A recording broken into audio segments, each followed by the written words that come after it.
Hello everyone and welcome back to my channel, or welcome if you are new. My name is Nastasia. Today I'm doing my July wrap up. I read 9 books in July and I DNF'd 3. So we're gonna go over that today. We had a lot of really good reads and some disappointing reads. So grab yourself a snack, grab yourself a nice little iced coffee, matcha. I am so ready for the fall drinks to come back, mostly because I'm ready for it to not be 100,000 degrees.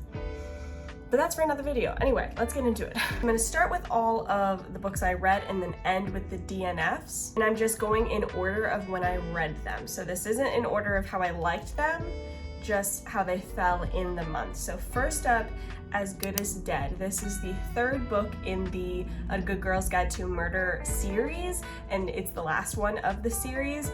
This one, we're starting off with a good bang because this one was a 5-star read for me. I loved this book. Oh my goodness. This was my favorite version of Pip. This was my favorite everything. Also in this video, I am going to give spoilers. I normally don't do spoilers in videos, but I realized that I like seeing spoilers in videos where I've read the books. So I will have chapters here and stuff, so I'll make it very clear before I'm gonna do spoilers. Sorry if you hear my son, he's out in the other room playing with my husband, so you might hear him. But I am going to give warnings before I give the spoilers, and you can just skip ahead. I'm not going to do it yet though, but I loved this book. It was my favorite one of all 3 in the series, which is so rare for me. Usually the last book is my least favorite in any series ever. But I felt like this was a very realistic way to depict Pip with everything that she has gone through in the first 2 books. I felt like her unhingedness was needed and very human. But more than that, I just loved this sense of justice. It was one of my top of the year, I think. I'm gonna get into some spoilers right now, so go to the chapters and click ahead if you don't want the spoilers for this. I was so happy that it took the turn that it did. I was about halfway through this book when you figure out who the DT killer is, and I thought, wait, what? There has to be more of a twist than that. We're halfway through the book, but the fact that the second half of the book is her trying to cover up her murder of the DT killer and blaming it on Max, it was I loved how this book tied so many things together from the first 2 books. I love how we finally got those loose ends tied together, that Andy wasn't as bad as you thought she was. She was just scared of her father and trying to save her little sister. I love how everything was so seamlessly tied together. I love that there was this sense of justice, that even though Max didn't pay for everything he had done, he still was going to be put away and protected, or not protected, other women would be protected from him because he would be put away. It bothers me when books have very human characters doing unrealistic things, like not being affected by trauma. And I actually enjoyed the fact that the author really depicted a realistic way that somebody would respond to trauma. Spoilers over. Loved this book. Really, really recommend the whole series. I was a huge fan. Second book that I read, Court of Mist and Fury. This is the 2nd book in the ACOTAR series. So, I guess I should have said As Good as Dead. You probably figured it out, but it is YA mystery thriller. Court of Mist and Fury is adult fantasy. I'm sure everybody and their mother and cousin has read this book, but I finally got around to reading it. I did really enjoy it. I gave it 4 stars. I enjoyed the first one though too, and a lot of people say the first one was their least favorite, but I didn't mind it, and I liked the second one. The issue I have with all of these books in this series is I don't like smut. That's not my thing. As a Christian, it makes me very uncomfortable to read smutty books, so I obviously didn't like that. But my rule of thumb for books like that is I skip over those parts, and there's even like you can look up on Google or something, you can look up like the smutty chapters and you can just be aware and skip those parts if you also are upset about that stuff, you know what I'm saying? But anyway, I enjoyed the plot enough that I pushed through the smutty scenes to get through the plot. So this book definitely encaptured me more, and I will get to the spoilers now. I really liked how in the first book you really thought Reese was the bad guy, and how he takes such a turn in this book. And it's not that he changes. I think a lot of books and shows and everything, they make the unlikable character likable, and it's the fact that he was always likable. He just had to put on a show in order to keep his friends and his city safe. I thought that was so cool. It was like something that, I don't know, it was like really realizing that you had misunderstood a person the whole time and that all of their actions were very calculated and intentional. I don't like Farah just in general. I'm not a fan of her. I've never have been. That's how I am with most female main characters. But I like Reese enough, and I like the other supporting characters enough that it makes it fine for me. I am so over how often this author uses the term vulgar gesture in every single book. I'm like, we get it.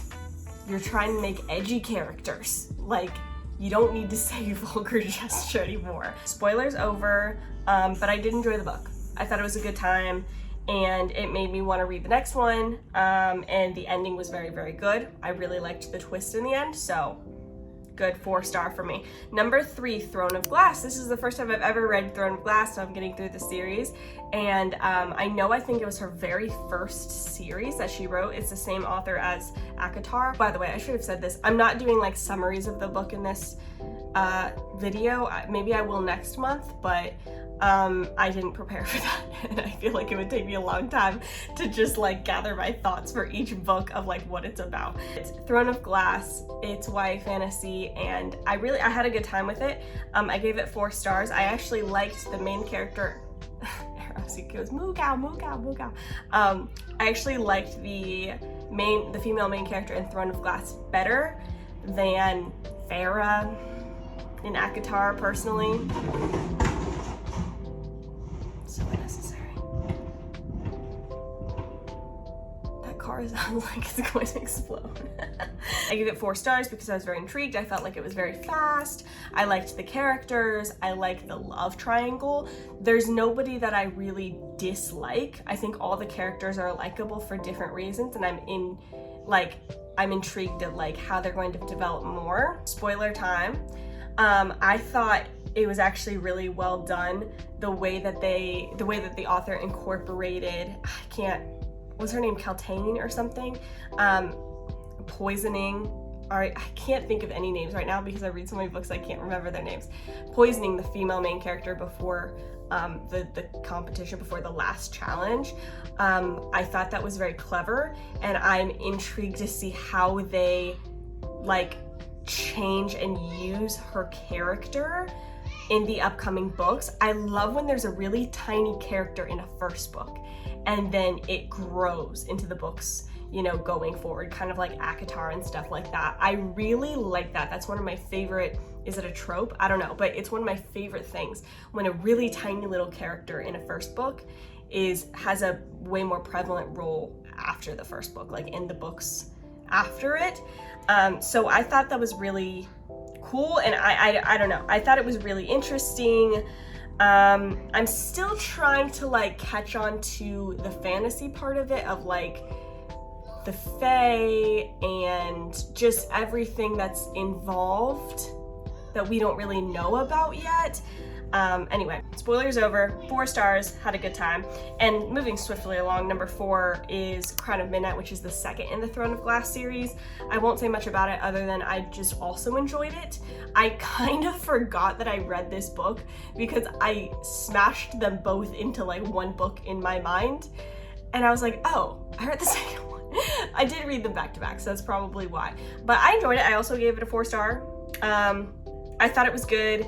And I liked the twist, and it was a good time, and I'm excited to read the third one. It's on my holds on my Libby, so I'm excited to read that one next. I love the fact that the Throne of Glass series is, I think it's pretty big, right? I love a good big series. I love it because I don't like series to end, so I'm really excited about it. Okay, number 5, The Reappearance of Rachel Price. Oh my gosh, this was an easy 5-star. This was so good. Same author as A Good Girl's Guide to Murder series, and I know a lot of people were disappointed in this book because they expected it to be like A Good Girl's Guide to Murder and the main character be like Pip. That's not what you're gonna get from this book, but it's so good for other reasons. The YA mystery thriller, it's very entertaining. I didn't think it was slow. A lot of people think it was slow in the beginning. I did not think so. Maybe that's just because I felt like you couldn't trust anybody, and so because of that, I was intrigued. I was hooked from the first moment. I'm gonna do spoilers really quick, so spoilers. I love that like you're questioning the mom the entire book, and then you find out the dad, the one person that Belle trusted the whole time, was the worst person, and he was actually manipulating her basically her entire childhood and suppressing her emotions and all of this stuff. And I just felt very heard and seen because there are certain things like in my upbringing that I discovered, and when you have to face like how awful a person is and you never saw it coming and it just rips the rug right out from under you, it's just like, anyway, it hit me in a place that I did not see coming, like emotionally, but also I love that there was a happy ending. I love that Belle and Carter were sisters.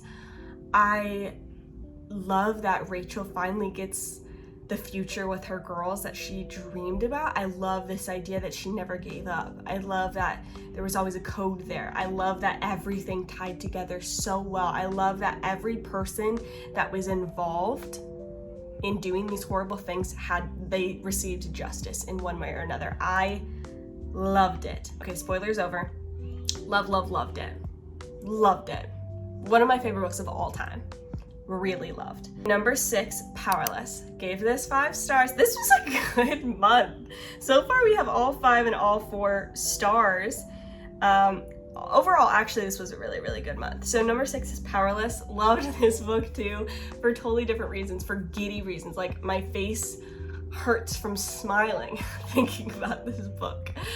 I loved this book, and I loved the audiobook version of this book. The man who narrates Prince Kai. Mic drop. Honestly, he needs to narrate every man for every audiobook ever in existence. He does a flawless job, in my opinion, and it made it more enjoyable for me. Every time somebody says they didn't like this book, I'm like, but did you listen to the audiobook though? But did you? Didn't love Peyton, the main female character, but I didn't dislike her, and that's a win for me. I didn't dislike her. I loved Prince Kai. I even loved Kit. There were a few other characters that I really enjoyed reading about. I was so impressed, and this isn't really a spoiler, I was so impressed that this book was so like romantic-y, so intense on the romance, zero smut. Zero. Not, literally zero. Not even a little bit. And it was the most like giddy, romantic-y, kicking my feet, feel like a teenager again kind of book, where you're just like dying to know what happens with them as a couple. And no smut. And you know what? That should prove to other authors you don't have to put smut in. And honestly, I think it cheapens books a lot of times when there's smut, or when there's especially too much smut. It is not needed. I think if you are a good writer, you don't need it. And yes, I am biased because I'm somebody who does not like smut in books, but this does prove you can have a freaking 6-star read and include zero smut. Loved that book. Loved. dying to read Reckless. I had actual like feelings when I was done with Powerless. I was like, I need these characters in my life. Like, these people aren't even real. But I'm not great since I haven't read the second one yet. I have like a hole in my heart right now because I need to know. But then what am I gonna do? Because the third one doesn't come out till next year. So should I? It's just not good. Number 7, In My Dreams I Hold a Knife. This one I gave 3 stars. This is a YA mystery. It was okay. It was like, I feel like this was one that is popular right now in book talk and stuff like that, and I don't know, I wasn't super impressed, but let me tell you why. One, the plot did not like knock my socks off, but 2, this author clearly hates Christians like a lot, and as a Christian, that wasn't fun to read about. Like, that wasn't a good time. I understand that most authors that I read, most authors in general, are not Christian, right? I get that. I don't need an author to be Christian. I don't need a book to be Christian for me to enjoy it. A lot of relationships in books that I can't personally support because of my faith, but I still find the book very enjoyable. But like, there were so many times in this book that like Christianity would be brought up for no reason, and they would literally say, they would refer to Christians as Jesus freaks. They would refer to Christians as people being in cults. And as somebody who supports biblical marriage, this book literally said anybody who only supports biblical marriage is like a disgusting human being. Like, it was really awful the way this author talked about Christians. It really bothered me. And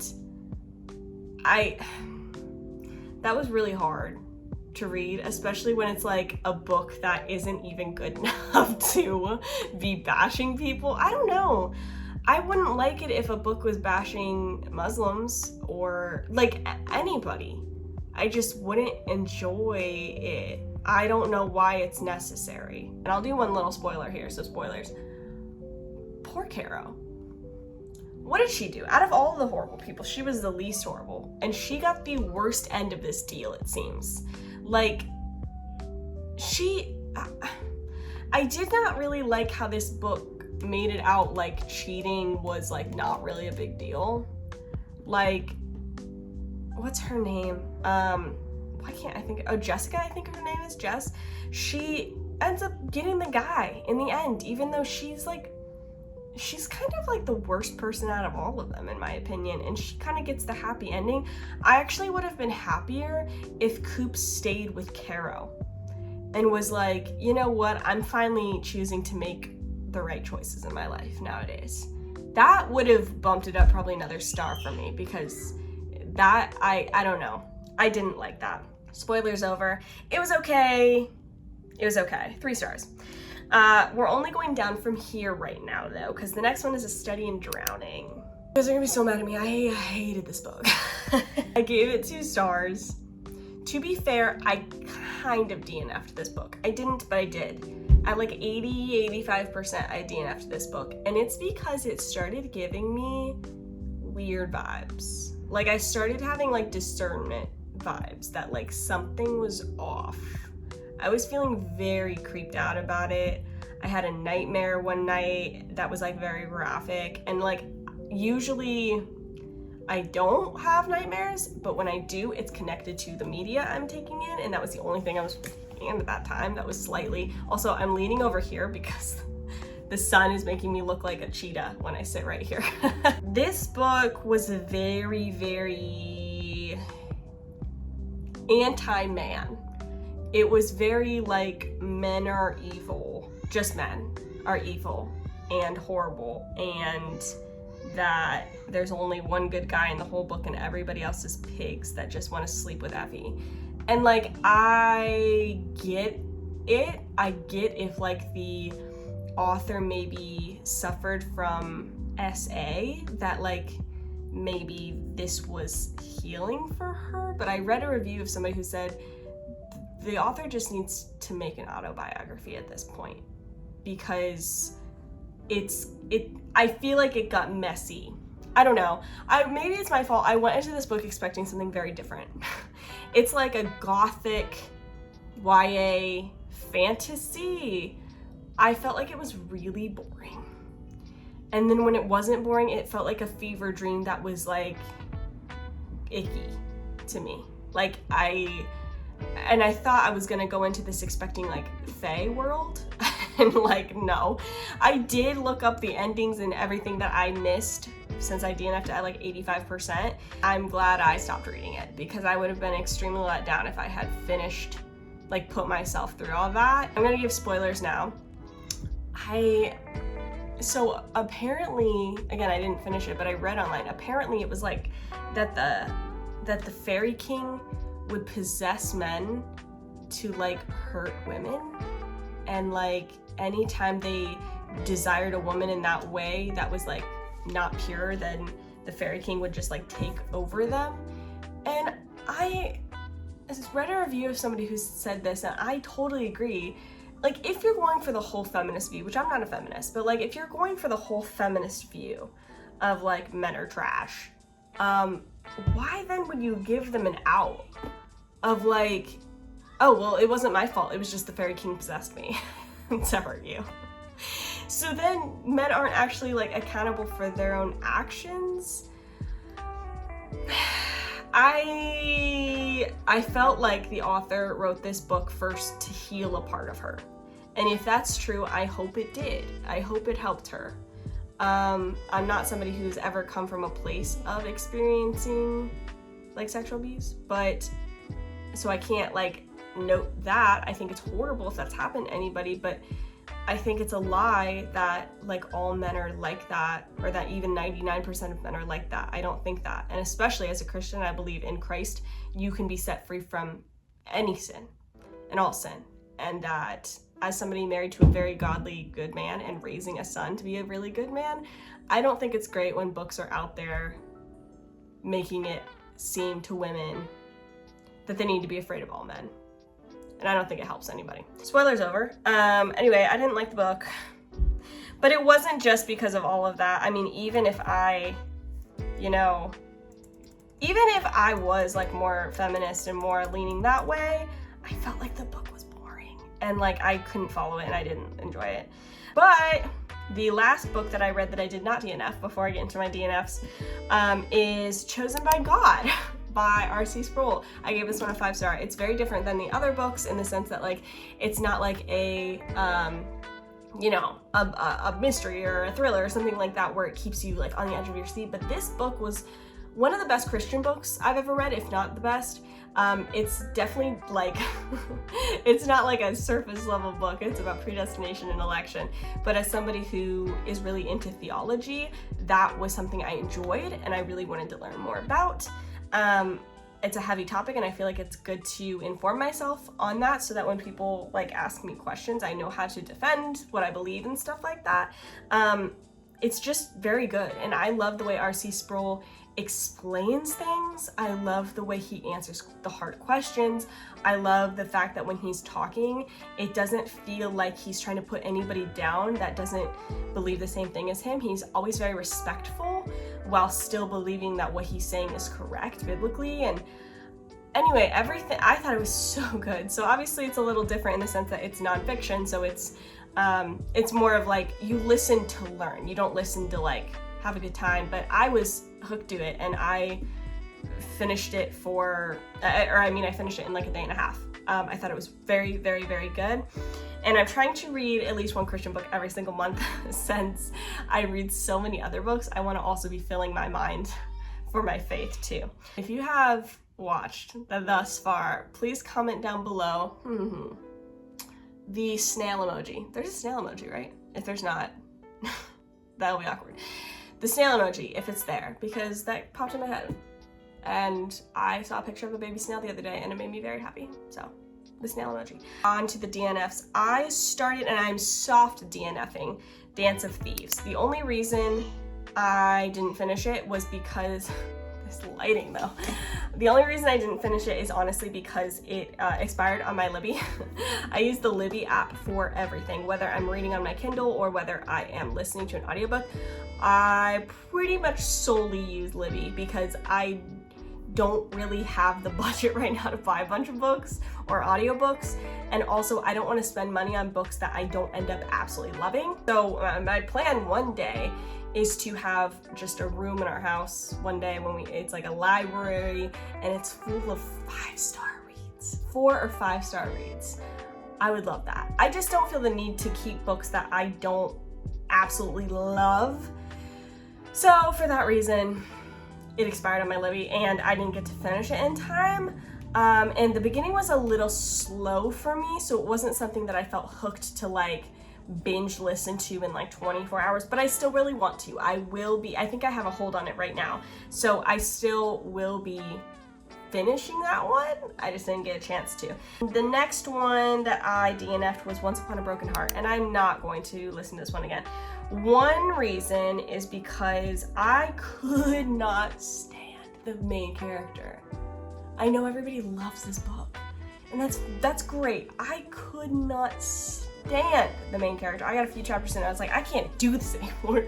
She is like the type of girl that like in high school I would have been like, are you for real right now? I don't know, but I can't do it. I could not do it. And I realized too that the author that wrote this one is the same author of Night Circus. I wasn't a fan of that book, and I got weird discernment vibes about that and her writing in general because she is very into New Age, and she as an author makes and sells tarot card decks and stuff like that, and some people that wouldn't bother them at all. For me, it's one of those things that when I know that, I can't unknow that about that author. And if that person is creating things that I believe are witchcraft and selling it and putting it in the world, then why do I not think that's also going to be involved in the books she's writing? Does that make sense? I DNF'd that book and I'm not interested in picking it up again. The last one I DNF'd is another Christian book. This is the one I tried before, Chosen by God, and it's called A Long Obedience in the Same Direction. I forget the author, but I DNF'd this for a very different reason. I was very confused by this book because he was contradicting himself, like within the same like 3 sentences. And for something that is about Christian theology, you can't really do that. For me, that was like halfway through the book, I think, and I was like, I'm not gonna finish reading this book because I don't know if I can trust that he knows what he's talking about. So anyway, I DNF'd that. I don't plan to pick it back up, and I'm a little confused by that author. I'm sure he's a great guy, but I was very confused. Anyway, that is my wrap up. 11 books total, but I only read like 9 of them. Pretty good month, I would say. I had a lot of 5-star reads and 4-star reads. I'm really excited for my August TBR, so that video will be coming up soon. But I love you guys. I hope you enjoyed this. Let me know down below if any of those videos were your faves, least faves, etc. And I will see you soon. Bye.